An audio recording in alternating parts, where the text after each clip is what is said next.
อดีนายห้อยเตรียมตัวพร้อมสิพากันออกยางไปค้าขายที่เมืองลาวต้อนวัวควายหลับลอยสิไก่บ้านทินทานก่อนสิออกจากเมืองนอจากบ้านยกมือใส่เด้อเนื้อหัวสิ่งศักดิ์สิทธิ์ทั้งหลายให้เบิ่งแยงน้ำทุ่มหมอละซุ่มอย่ามาไกลอันตรายอย่ามาพาได้เวลาแล้วนะได้เวลาแล้วนะ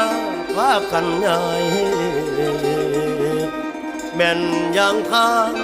โอ้ยเด้อโอ้ยโอ้ยนะโอ้ยลันนา